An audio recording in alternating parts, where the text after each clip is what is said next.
Assalamu alaikum 8th class. Today we will discuss about our next chapter, chapter number 7, force and pressure. And today your diary is learn pressure, force and area. इस topic को आपने याद करना है. What is pressure, what is force and area? Area हम कहते हैं किसी भी जगह को, ठीक है, कोई भी जो स्पेसिफाइड जगह होती है उसका हम एरिया का नेम देते हैं. What is pressure and what is force? Force is basically push और pull. किसी भी चीज़ को धकेलना, खींचना या धकेलना. आगे की तरफ आप मूव करते हो अपनी तरफ या अपने से दूर लेकर जाते हो. That is force. यानी आप उसके ऊपर force लगा रहे हो.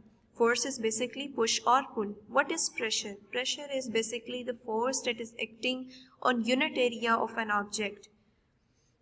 किसी भी surface area, specific surface area के ऊपर जो फोर्स आप अप्लाई करते हो वो कहलाती है प्रेशर. जब तक आप किसी भी चीज़ को धकेल रहे हो, अपनी तरफ खींचते हो, ठीक है, या अपने से दूर लेकर जाते हो, तब तक आप फोर्स अप्लाई कर रहे हो. लेकिन अगर आप किसी ख़ास एरिया पर, स्पेसिफाइड एरिया के ऊपर कोई फोर्स अप्लाई करते हो तो इसका मतलब है कि आप क्या कर रहे हो, उसके ऊपर प्रेशर अप्लाई कर रहे हो. तो हम कहते हैं कि force acting normally on unit area of surface of an object is named as pressure. हम उसे प्रेशर का नेम देते हैं. फॉर एग्जाम्पल, अगर आप टैप को ओपन करते हो, ठीक है, नल का आप ओपन करते हो, नल ओपन करते हो, उसमें से प्रेशर से पानी निकलेगा. आप उसके नीचे अपने हाथ को रखते हो तो आपकी जो पाम होती है, आपकी जो हथेली होती है, उसके ऊपर जो वाटर है वो गिरेगा. ठीक है, किस तरह से गिरेगा? विद फोर्स, एक फोर्स के साथ. आपको ऐसे प्रेशर फील होगा अपने हाथ पे. प्रेशर क्यों फील होगा? क्योंकि वो वाटर जो है एक स्पेसिफाइड एरिया के ऊपर फॉल कर रहा है. वो फोर्स अप्लाई कर रहा है लेकिन एक स्पेसिफाइड एरिया पे. आपके पूरे हाथ के ऊपर फोर्स नहीं लग रही होगी, सिर्फ जो पार्ट आपने उसके नीचे किया होगा वहाँ पर फोर्स आपको अप्लाई हो रही होगी. इसका मतलब है वो फोर्स अप्लाई हो रही है एक स्पेसिफाइड एरिया पे, एक ख़ास एरिया पे, स्पेसिफिक एरिया पे.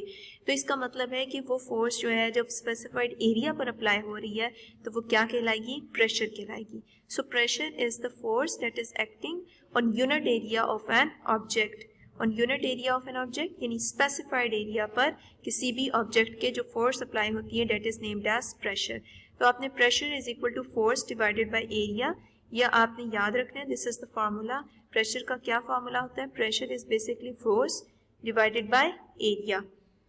इसको हम किस तरह से डिनोट करेंगे? प्रेशर को हम हमेशा डिनोट करते हैं P से, कैपिटल P से. फोर्स को हम डिनोट करते हैं कैपिटल F से, और एरिया को हम डिनोट करते हैं कैपिटल A से. तरह आप लिख सकते हो P is equal to F divided by A, यानी कि फोर्स की जगह F यूज करोगे, एरिया की जगह A और प्रेशर की जगह P यूज करोगे. Next, P is directly proportional to F. अगर हम रिलेशन फाइंड करें कि प्रेशर का फोर्स और एरिया के साथ क्या रिलेशन है, तो प्रेशर का फोर्स के साथ डायरेक्ट रिलेशन है. डायरेक्ट रिलेशन का मतलब ये होता है कि जितना आप प्रेशर इंक्रीज करोगे उतनी ही फोर्स इंक्रीज होगी, या सिंपल आप कहोगे जितने ज़्यादा आप फोर्स इंक्रीज करोगे उतना प्रेशर इंक्रीज होगा. ठीक है, तो प्रेशर और फोर्स का डायरेक्ट रिलेशन होता है. ये जो साइन लिखा हुआ है यहाँ पर, दिस इज डायरेक्ट प्रोपोर्शनैलिटी. आपने इसी तरह से बनाना है. P is directly proportional to F, यानी जितनी ज़्यादा फोर्स होगी उतना ही ज़्यादा प्रेशर होगा. But P is inversely proportional to area. Inversely proportional का मतलब ये है कि अगर आप एरिया इंक्रीज करते हो तो प्रेशर डिक्रीज होगा. ये इन्वर्स रिलेशन होता है. इन्वर्स रिलेशन को आप इस तरह से लिखते हो 1/A की फॉर्म में, यानी कि कोई भी जो वैल्यू आपने इन्वर्स रिलेशन में लेनी है वो नीचे लिखते हो और ऊपर आप 1 लिखते हो. 1/A, इसका मतलब ये है कि प्रेशर और एरिया का इन्वर्स रिलेशन है. ये डायरेक्टली रिलेटेड नहीं है, ये डायरेक्ट रिलेशन में नहीं आते. अगर एरिया इंक्रीज करोगे प्रेशर डिक्रीज होगा, प्रेशर डिक्रीज होगा इसका मतलब है कि एरिया आपके पास ज़्यादा है, और अगर एरिया कम होगा तो प्रेशर इंक्रीज होगा. ठीक है, तो इनका इन्वर्स रिलेशन होता है, यानी कि एक चीज़ बढ़ने से दूसरी चीज़ कम होगी. लेकिन प्रेशर और फोर्स का डायरेक्ट है. इसका मतलब एक चीज़ अगर बढ़ रही है तो दूसरी भी बढ़ेगी, दूसरी भी इंक्रीज ही होगी. इसकी सिंपल एग्जांपल ये है कि अगर आप हाई हील शूज़ यूज़ करते हो और फ्लैट शूज़ यूज़ करते हो, तो जो हाई हील शूज़ होते हैं वो ज़्यादा डीपली सिंक कर जाते हैं सॉफ्ट ग्राउंड में. यानी कि अगर आप मट्टी वाली जगह पे जाते हो जहाँ पर पानी वगैरह होता है, सॉइल जो है वो सॉफ्ट होती है, तो वहाँ पर जब आप हाई हील शूज पहन के जाते हो तो वो डीपली सिंक हो जाते हैं, ठीक है, सिंक हो जाते हैं, नीचे तक चले जाते हैं, जबकि जो फ्लैट शूज होते हैं वो थोड़ा सा नीचे जाएंगे, वो ज़्यादा नीचे तक नहीं जाएंगे। क्यों नहीं जाएंगे? क्योंकि फ्लैट शूज के केस में जो फोर्स है वो स्प्रेड हुई है, जो प्रेशर है वो स्प्रेड हुआ है पूरी इस सरफेस में, यहाँ इनका एरिया ज़्यादा है, यहाँ पर एरिया कम है, ठीक है, हाई हील शूज का एरिया कम होता है। जब का एरिया कम है तो इसका मतलब है प्रेशर क्या होगा? ज़्यादा। अभी हमने इन्वर्स रिलेशन पढ़ा, एरिया अगर कम है तो प्रेशर ज़्यादा होगा। ये कम एरिया को ऑक्युपाई कर रही है हील, थोड़ा सा एरिया है जिसे ये कवर कर रही है, इसलिए इसका मतलब है कि जितना भी आपकी बॉडी का वेट है, जो प्रेशर है, वो सारा का सारा यहाँ पर एग्जर्ट हो रहा है। जब वो यहाँ पर एग्जर्ट होगा तो इसका मतलब है कि ये जो हाई हील शूज़ हैं वो ज़्यादा डीपली सिंक कर जाएंगे, जबकि फ्लैट शूज़ के केस में जो एरिया है वो ज़्यादा होता है। जब एरिया ज़्यादा होता है तो आपकी जो बॉडी का वेट है वो इवनली स्प्रेड हो जाता है पूरी इस सरफेस पे, फ्लैट सरफेस पे, इस वजह से लो प्रेशर एक्सर्ट होता है, ठीक है, क्योंकि पूरा का पूरा जो वेट है आपकी बॉडी का वो ज़्यादा एरिया पे लग रहा है, ठीक है, जब ज़्यादा एरिया पे लग रहा है तो प्रेशर कम होगा और ये डीपली सिंक नहीं होंगे।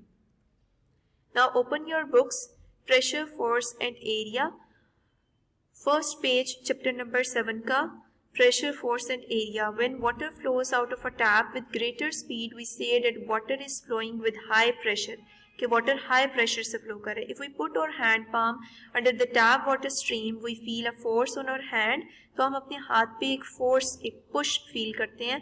This force acting normally on the surface of our hand palm is termed as pressure, और इस force को हम pressure का name देते हैं। यहाँ तक आपने just याद करना है, as a paragraph इसको सिर्फ read करोगे as an example। Thus pressure can be defined as the force acting normally। यहाँ से आपने इसकी डेफिनेशन स्टार्ट करनी है। जो पार्ट मैंने हाईलाइट किया हुआ है ये डेफिनेशन है प्रेशर की। The force acting normally on unit area of surface of an object is known as pressure. इसके ऊपर आपने डेफिनेशन की हेडिंग देनी है। Next, mathematically pressure can be defined as, इसके ऊपर आप लिखोगे रिप्रेजेंटेशन, REPRESENTATION, रिप्रेजेंटेशन की स्पेलिंग है। आपने इस तरह से रिप्रेजेंटेशन लिखना है, ठीक है। यहाँ पर लिखने के बाद फर्दर आपने ऐड करना है pressure is equal to force divided by area. If pressure is denoted by P, force is denoted by F, area is denoted by A, then above relation can be expressed as. इसको इसी तरह से याद करोगे आप। Next page open करें, top पे आपने हेडिंग देनी है pressure is inversely proportional to area. From this relation it can be seen that when same force is applied on different areas, अगर हमारे पास एरिया डिफरेंट है, the smaller area will experience high pressure, तो जो smaller area होगा उस पर high pressure feel होगा, while the larger area will experience means feel जो होगा low pressure feel होगा आपको। यहाँ तक आपने pressure is inversely proportional to area इसकी हेडिंग के नीचे लिखना है। नेक्स्ट, सिमिलरली, इससे आगे आपने ये वाली हेडिंग देनी है P is directly proportional to F when different forces act on the same area.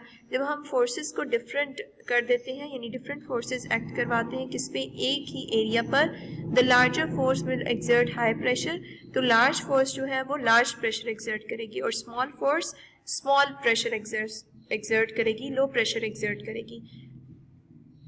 यहाँ तक आपने pressure is directly proportional to force की हेडिंग के नीचे लिखना है, सिमिलरली से लेकर लो प्रेशर तक। इस काम को आपने याद करना है, याद करके आपने रफ कॉपी पर या लूज शीट पर लिखना है। Thank you.